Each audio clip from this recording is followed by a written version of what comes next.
Bom a gente estar junto, na presença do Senhor.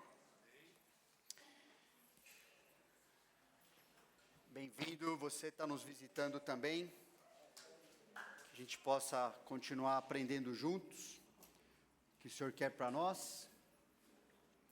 Seja bem-vindo.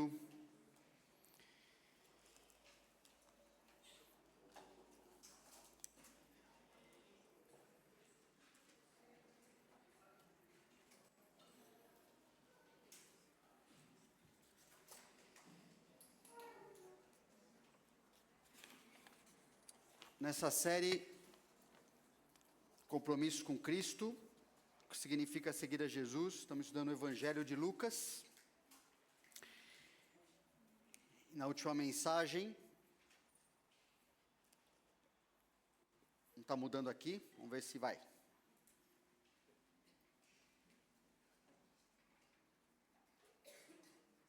Vou ligar, desligar, ligar de novo, vamos ver.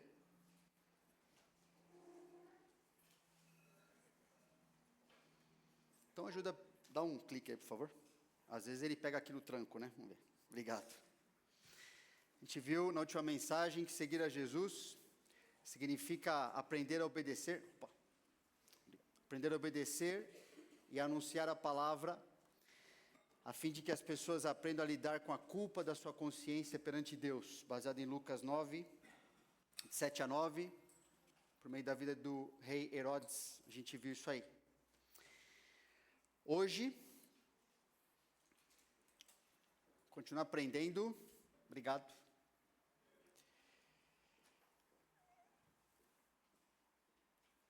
Isso. Que seguir a Jesus significa aprender a ministrar as necessidades das pessoas para que aprendam a depender de Deus. Vou repetir. Seguir a Jesus significa aprender a ministrar as necessidades das pessoas para que aprendam a depender de Jesus. E nós temos aquela passagem muito conhecida, até mesmo pelos descrentes, da multiplicação, a primeira vez que o Senhor Jesus multiplica os pães e peixes. Lucas 9, 10 a 17. Ao regressarem da onde? Lembra, os apóstolos tinham ido cumprir aquela missão de anunciar o reino de Deus, e receberam aquelas credenciais de fazer curas, milagres, expulsar demônios, e regressaram. Então, eles relataram a Jesus tudo o que tinham feito. E, levando-os consigo, o Senhor Jesus, retirou-se à parte para uma cidade chamada Betsaida. Mas as multidões, ao saberem, seguiram-no.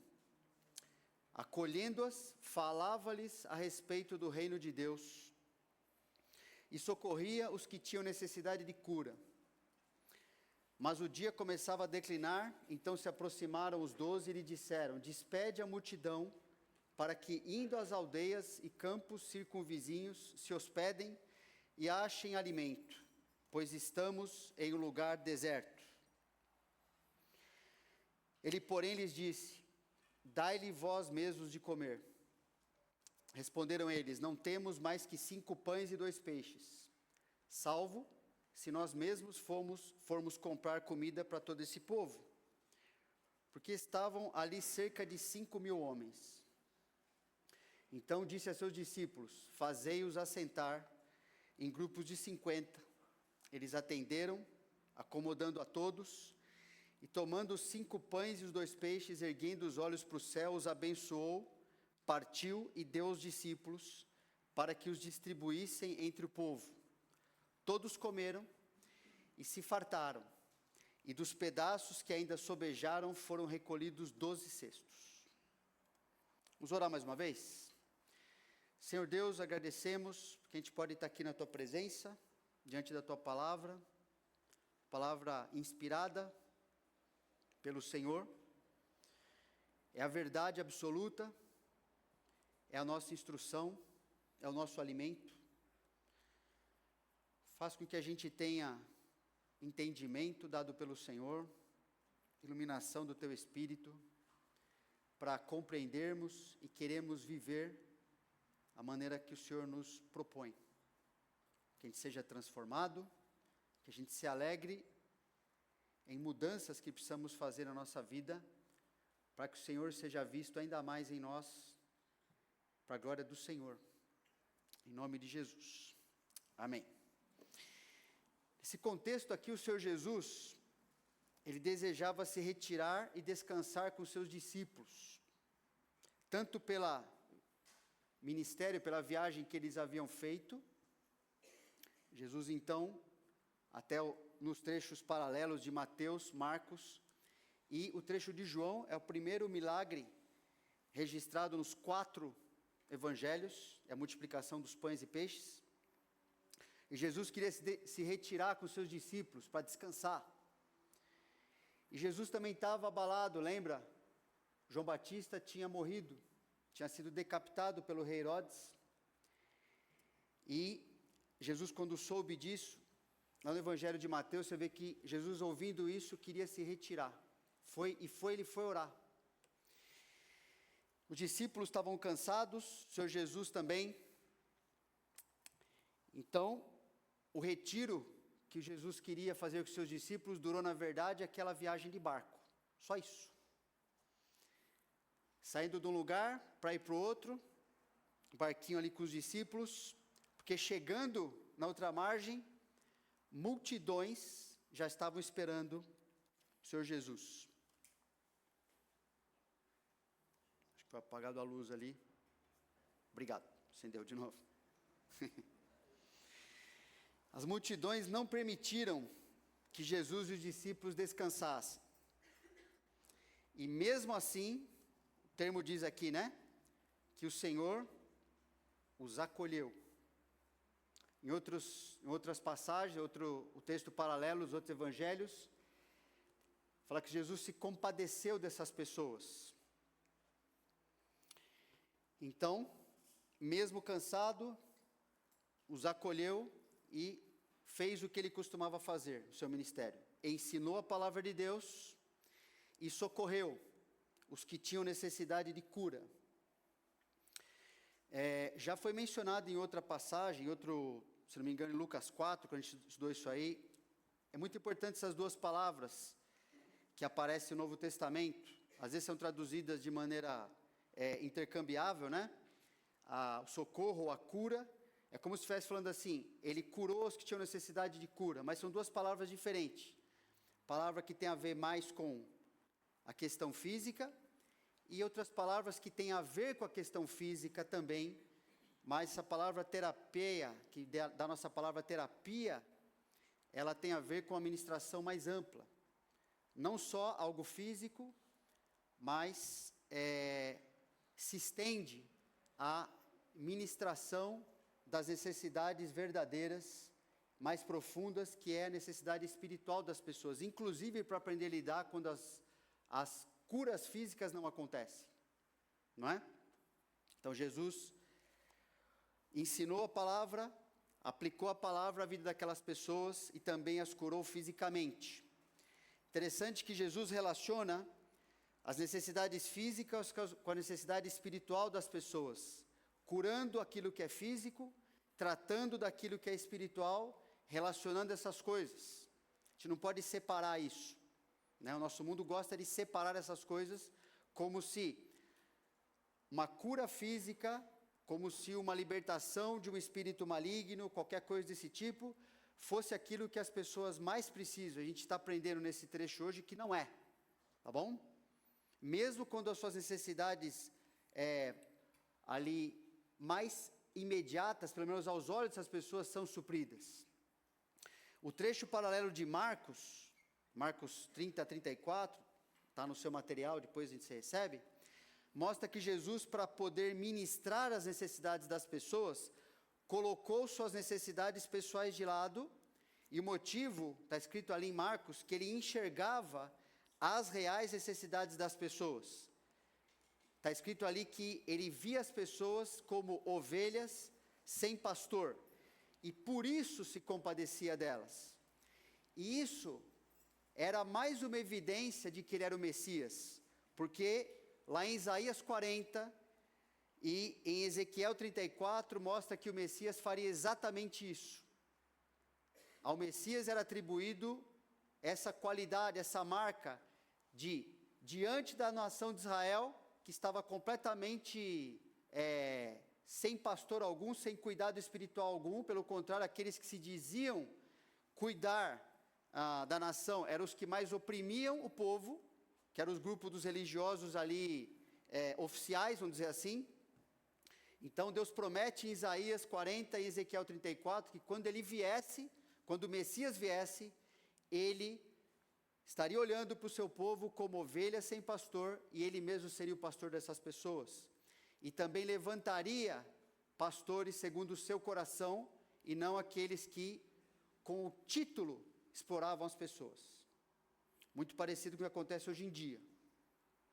Então, como discípulos, precisamos aprender a suprir as necessidades das pessoas, de modo que eles mesmos aprendam a ponto de ensinar as pessoas que somente Cristo supre suas necessidades. Deixa eu falar de novo aqui. Como discípulos, a gente precisa aprender a suprir as necessidades das pessoas, de modo que os próprios discípulos, eles mesmos aprendam sobre isso, a ponto de ensinar as pessoas a depender de Cristo. Eles precisavam aprender isso e também ensinar os outros.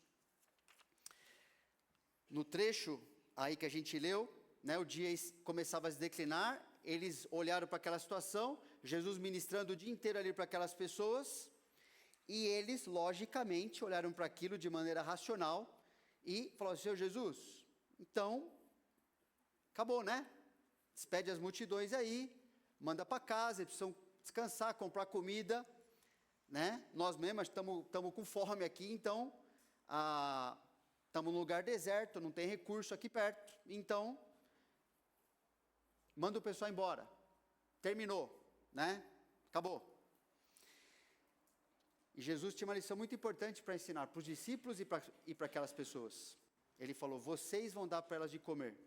E logicamente, e era verdade, nós não temos recurso nenhum aqui, a não ser 5 pães e 2 peixes. Salvo se nós mesmos formos comprar comida para todo esse povo.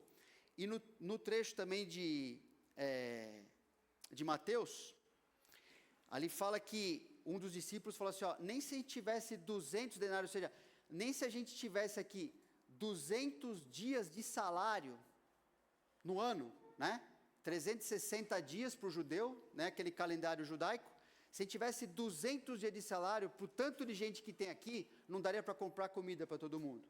O texto fala, lá no outro evangelho, que ali destaca 5.000 homens, sem contar as mulheres e crianças. E alguns historiadores, eles estimam que estaria por volta de 20.000 pessoas presentes ali. Então eu falo assim, não é quase o ano inteiro trabalhando e poder comprar somente pão para essas pessoas, para cada um ter um pedaço de pão.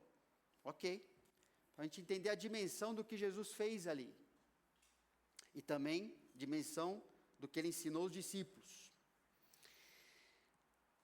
Jesus estava ministrando ali, os discípulos estavam ali acompanhando, os discípulos presentes, mas eles achavam que o ministério estava limitado àquilo que eles percebiam, e aos recursos que eles possuíam naquele momento.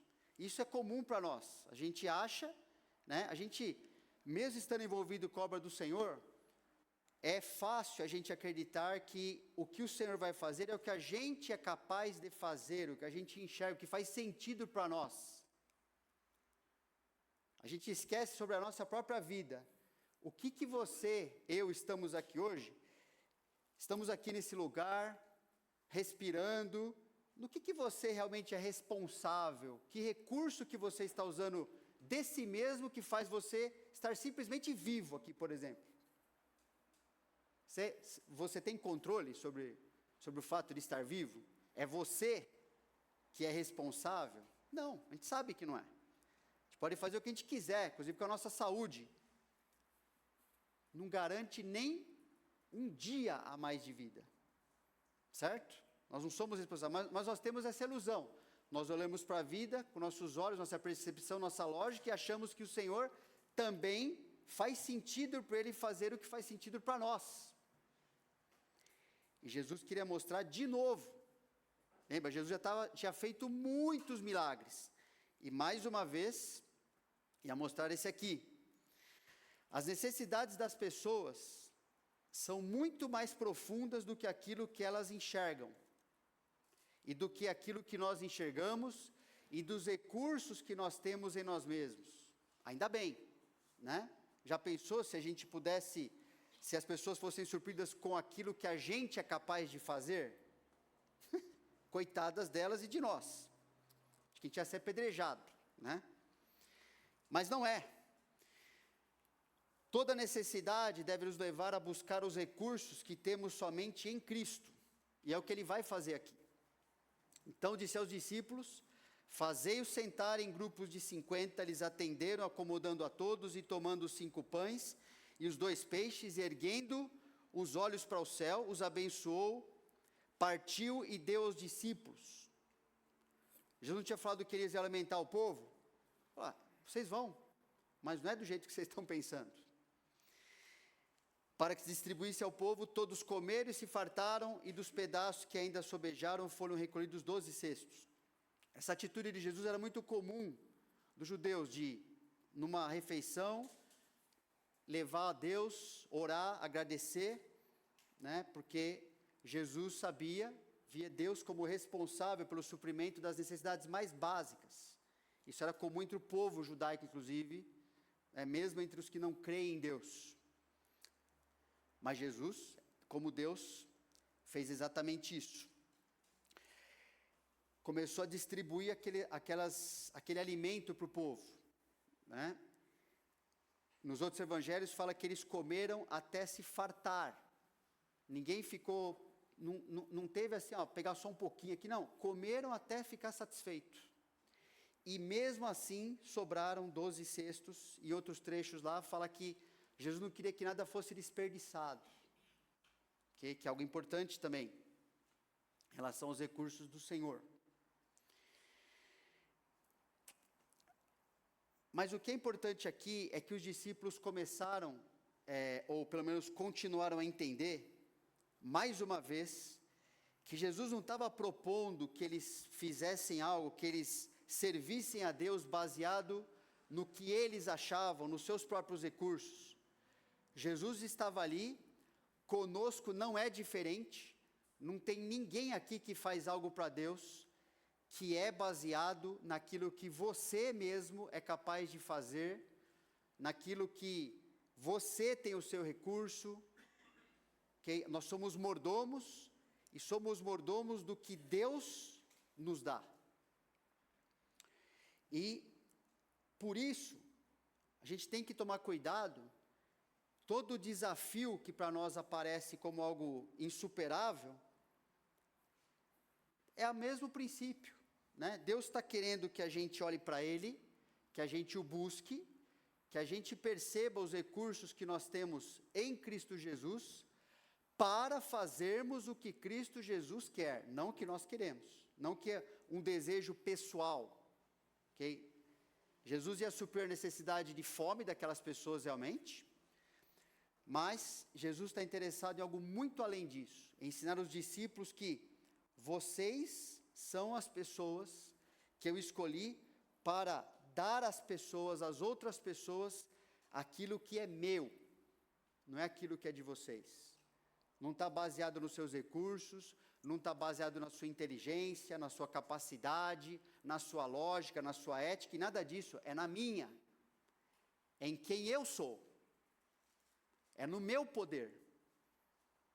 Por isso a glória é para Deus, sempre. Deus é exaltado, e quando a gente faz diferente, não acontece o que tem que acontecer, Deus não é exaltado, e nós vamos ficar frustrados, inclusive, porque nós somos muito limitados. Então, quando as coisas não acontecem do jeito que eu enxergo, do jeito que é a minha lógica, então, eu vou ficar frustrado, eu vou ficar irritado. Por quê? Porque eu estou fazendo algo que eu acho que é melhor, que deve ser feito assim. Parece que esqueço que estou envolvido em algo muito mais importante, muito superior a mim mesmo, ao que eu penso, eu acho, eu sou capaz de fazer, que é a obra do Senhor. A igreja está nesse mundo sustentada pelo Senhor, com os recursos do Senhor, para cumprir os propósitos do Senhor, e ela vai prevalecer quando toda a sociedade colapsar.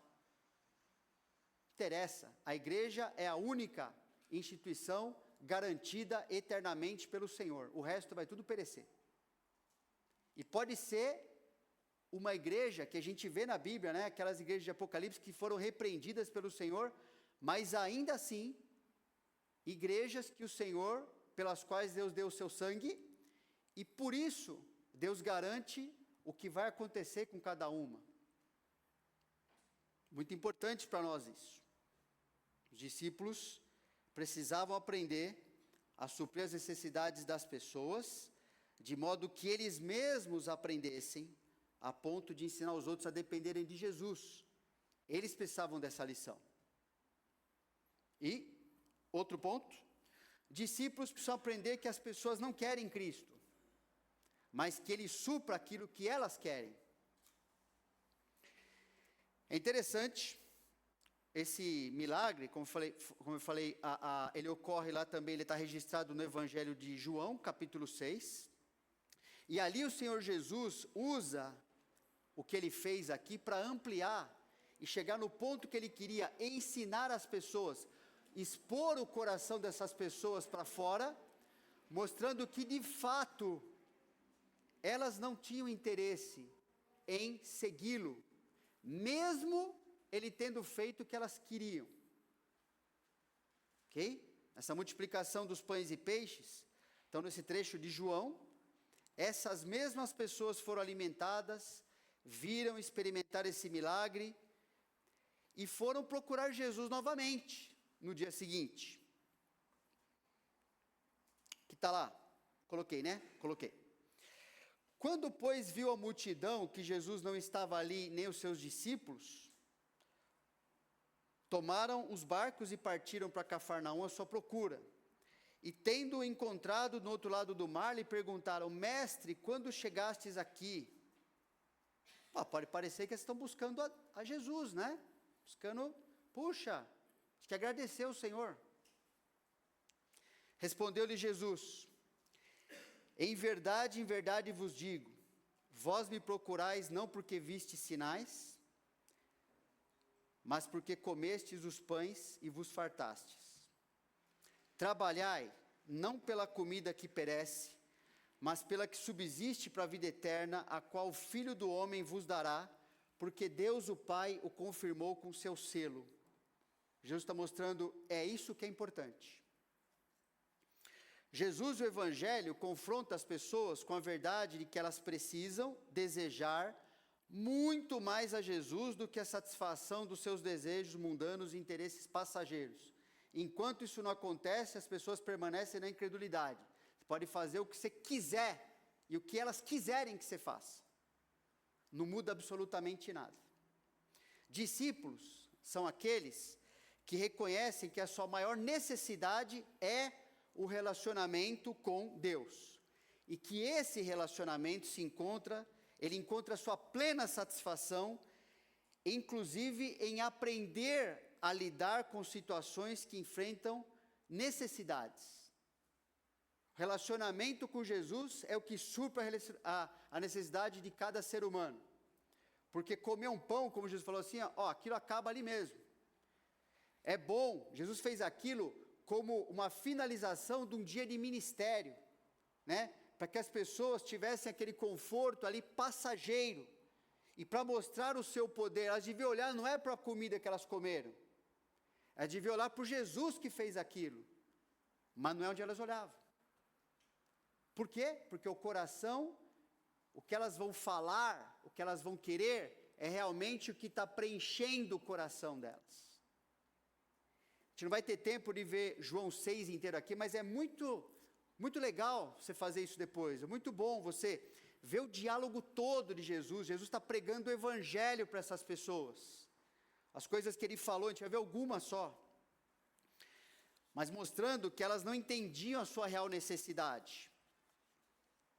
Aqueles que não são discípulos, eles acreditam que a sua maior necessidade é aquilo que elas mesmas e o mundo define como sua necessidade, ou seja, coisas passageiras dessa vida.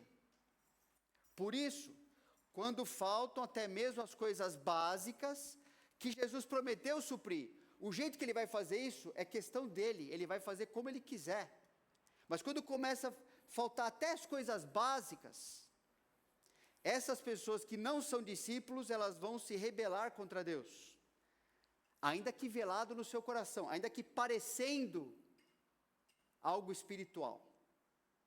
E vão pecar para tentar conseguir o que acham que precisam mais. Por quê? Porque a Bíblia define que elas são aproveitadoras, são avarentas, né? Elas querem as coisas para si o tempo todo, elas estão infiltradas nas igrejas, parecendo ovelhas, mas na verdade são porcos que nunca foram lavados, e por isso desprezam a necessidade e o trabalho de terem suas vidas transformadas pelo Evangelho. Jesus falou assim, o que vocês deviam fazer não é vir atrás de mim para comer pão, vocês deviam fazer é trabalhar, e aqui não é fazer nada, para a salvação se recebe, mas assim, vocês deviam se esforçar, vocês deviam querer ocupar a vida com a vida eterna, é isso que vocês deviam estar atrás. E as outras coisinhas, como comida de cada dia, lá eu também vou cuidar de vocês. Mas não a inversão disso. Jesus confrontou as pessoas que tinham comido o pão e o peixe, um dia antes. Então o trabalho é ter a vida transformada pelo Evangelho. Só que elas, por não serem discípulos, vivem buscando satisfazer aquilo que elas julgam mais importante do que aquilo que Deus disse. Querem satisfazer os seus apetites. Paulo fala isso em Filipenses, por exemplo. Irmãos, sede imitadores meus e observai os que andam segundo o modelo que tendes em nós. Pois muitos andam entre nós, dos quais repetidas vezes eu vos dizia, e agora vos digo até chorando, que são inimigos da cruz de Cristo. O destino deles é a perdição. O Deus deles é o ventre, a glória deles está na sua infâmia, visto que só se preocupam com as coisas terrenas, pois a nossa pátria está nos céus, de onde também aguardamos o Salvador, o Senhor Jesus Cristo. Irmãos, é fácil, perceba aquilo que preocupa mais você,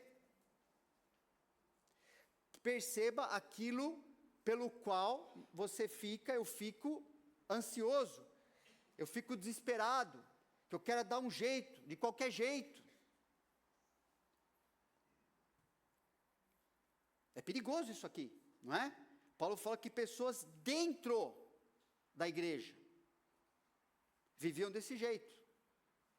A preocupação dela era com a vida aqui nesse mundo, se dar bem, ter as mesmas coisas que os mundanos também buscam.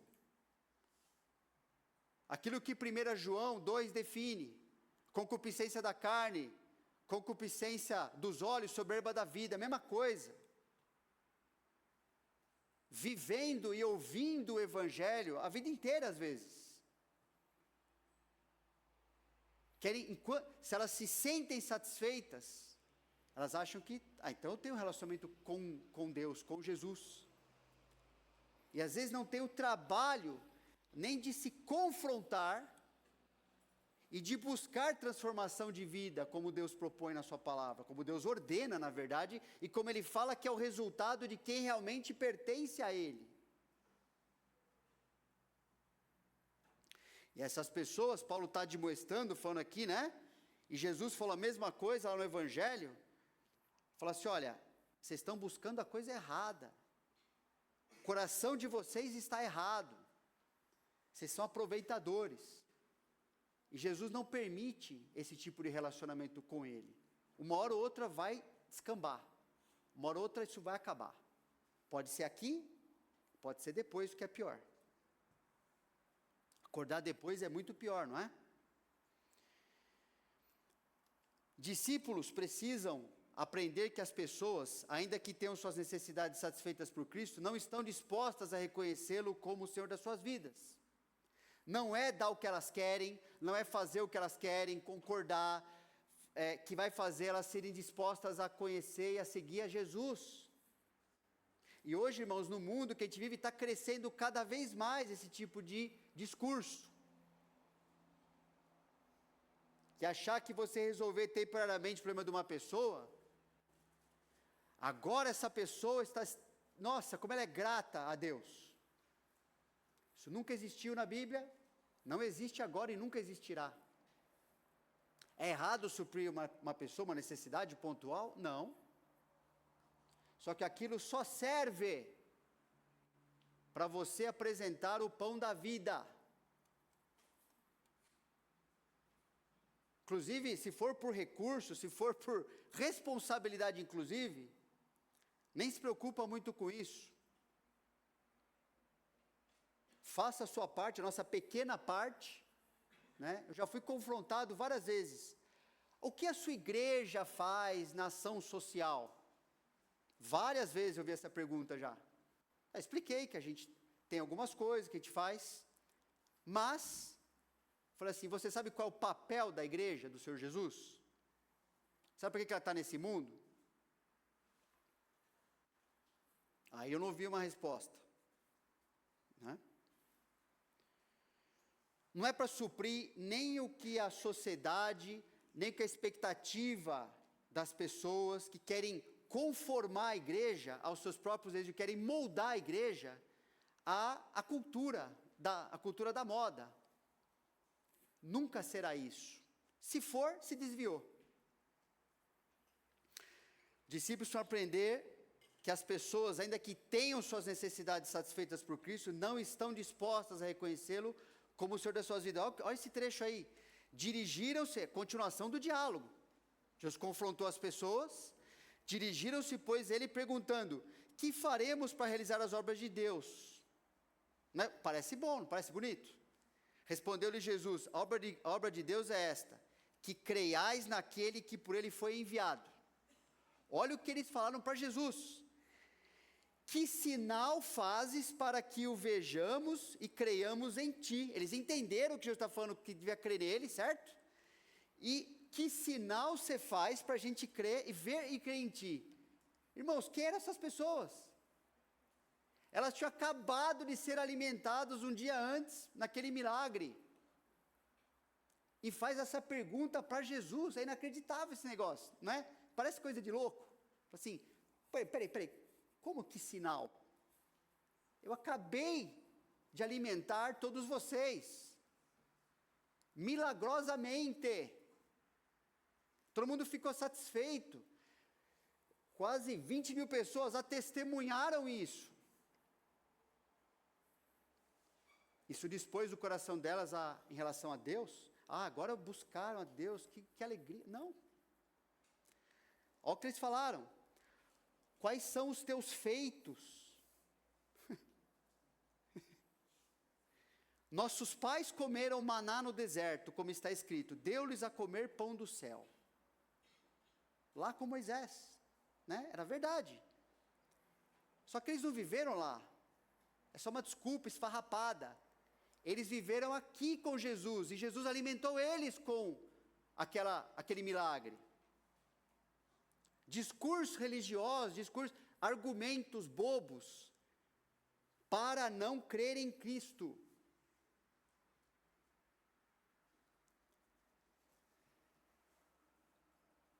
Mesmo pessoas que têm necessidades supridas por Jesus, quando confrontadas com a necessidade de crerem nele, respondem com incredulidade, demonstrando que seus verdadeiros deuses são materialismo, imediatismo, ou seja, aquilo que elas querem mais mesmo.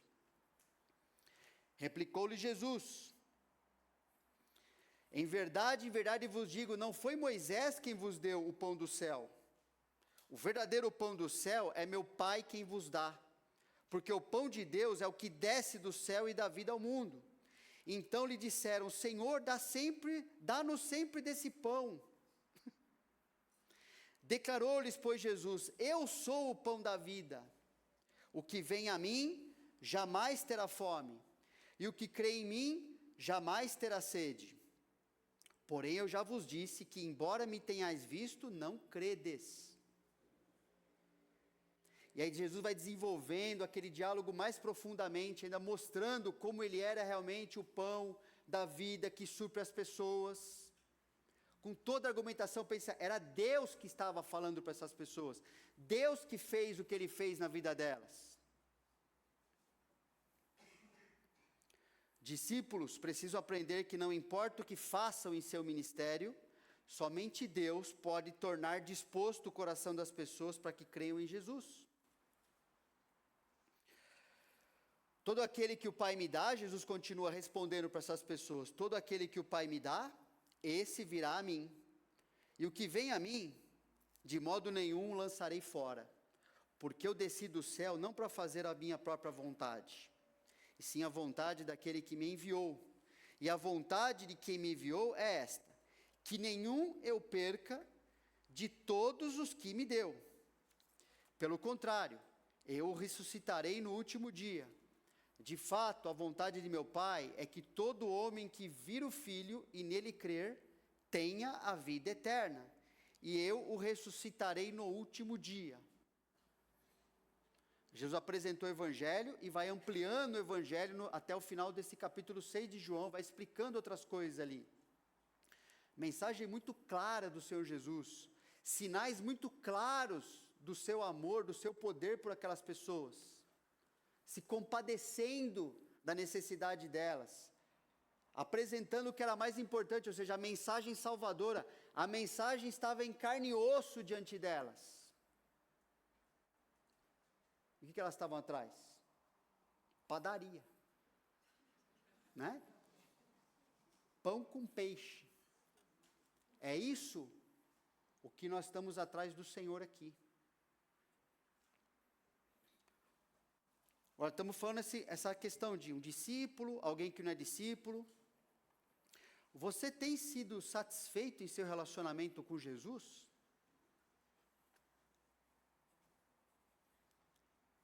Você tem ensinado outros a satisfazerem nele, se satisfazerem em Jesus? Importante a gente pensar nisso. Jesus está ensinando os seus discípulos a pensarem nisso, a refletir na sua vida. Você está realmente satisfeito? Jesus, como Pierre já falou várias vezes aqui para nós, né? Jesus não oferece mais nada por você. Você estaria satisfeito? Dado o que ele já fez, garantir a sua vida eterna com ele. Você uma vez, o pão da vida foi para você, que crê nele, né? Aquele que o Pai deu, porque o que o Pai não dá também não vai vir, Jesus falou. Esse tipo de discurso do Senhor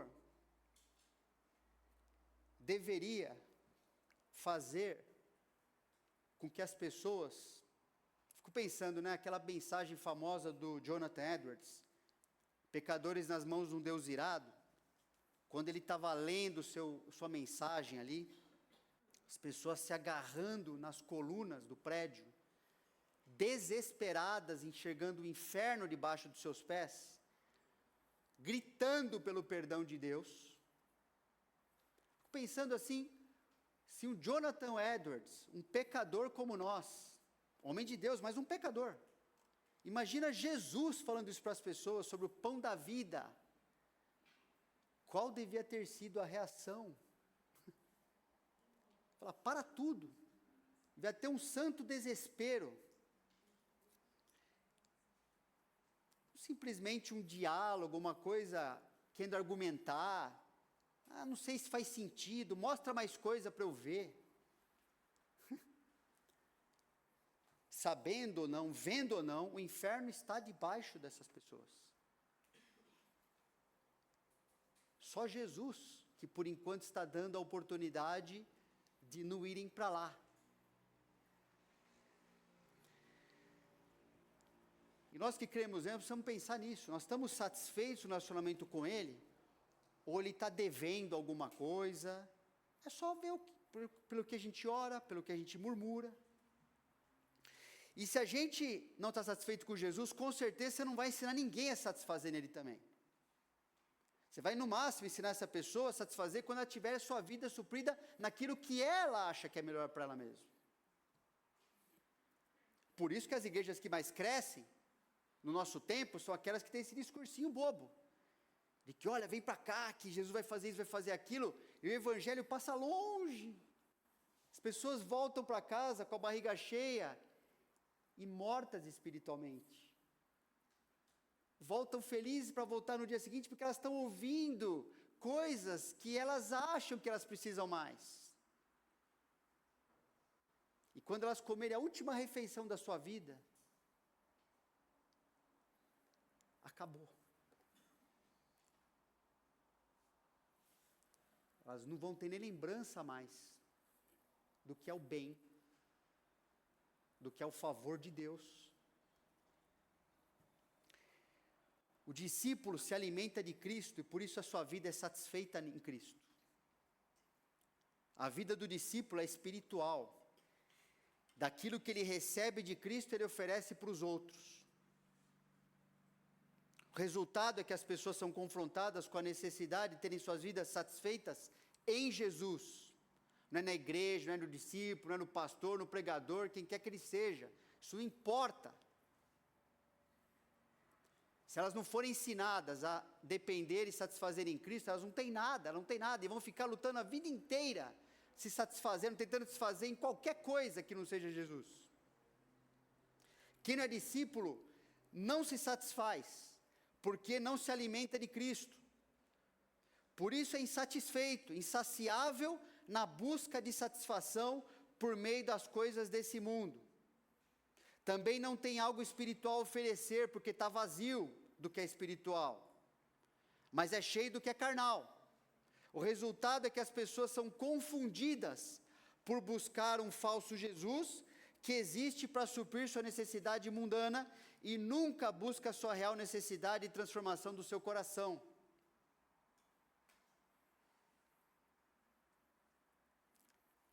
Quero encerrar aqui, mostrando algo importante para a gente encerrar essa mensagem. Jesus, depois de ter feito, lá em Mateus 16, as 2 multiplicações, essa que está registrada aqui, e uma outra que ele fez em seguida, de multiplicar de novo pães e peixes, aproximando-se os fariseus e saduceus, tentando e pediram-lhe que lhe mostrasse um sinal vindo do céu. De novo. Ele, porém, lhe respondeu: chegada a tarde, dizeis, haverá bom tempo, porque o céu está avermelhado, e pela manhã, hoje haverá tempestade, porque o céu está de um vermelho sombrio. Sabeis, na verdade, discernir o aspecto do céu, e não podeis discernir os sinais dos tempos? Uma geração má e adúltera pede um sinal, e nenhum sinal lhe será dado, senão o de Jonas. E deixando-se, retirou-se. E a gente sabe, só de Jonas, a ressurreição, Jesus morreu, ressuscitou, é isso que ele ia fazer. Jesus, por meio da multiplicação dos pães, aquelas 2 que ele fez lá registradas no Evangelho de Mateus, ensinou então que o fermento dos fariseus era a sua doutrina hipócrita, que era qual? Focalizar nos aspectos externos da vida e dos rituais religiosos, porque eles achavam que eles conseguiam cumprir para exaltar a si mesmos, seus rituais, as coisas que eles eram capazes de fazer, sua inteligência, e tudo que eles eram capazes de fazer para exaltar a si mesmo. Essa era a doutrina dos fariseus.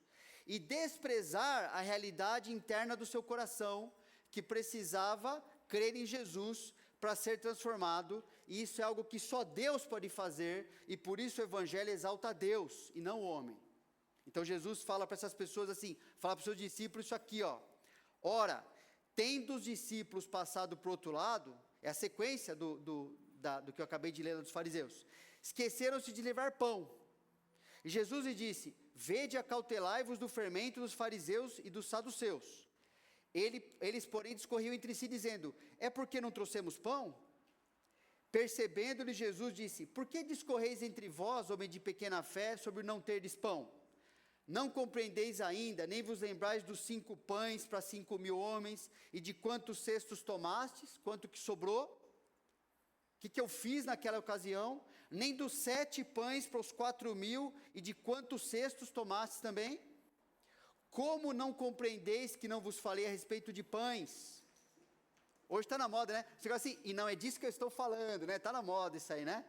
Jesus está falando a mesma coisa. E sim, acautelai-vos do fermento dos fariseus e dos saduceus. Então entenderam que não lhes dissera que se acautelassem do fermento de pães, mas da doutrina dos fariseus e saduceus, que era aquela: focalizar em algo externo, focalizar em algo que o homem é capaz de fazer, suprir necessidades que exaltam o ser humano, e desprezar a necessidade de crer em Jesus e ter a sua vida transformada por Ele. Esse negócio se repete ao longo da história inteira na igreja. E nós estamos aqui, nesse momento, né, nessa história, para que a gente aprenda a ter nossa vida satisfeita em Jesus e ensinar as pessoas que somente dessa forma elas estarão satisfeitas também. Amém? Vamos para o nosso intervalo, irmãos.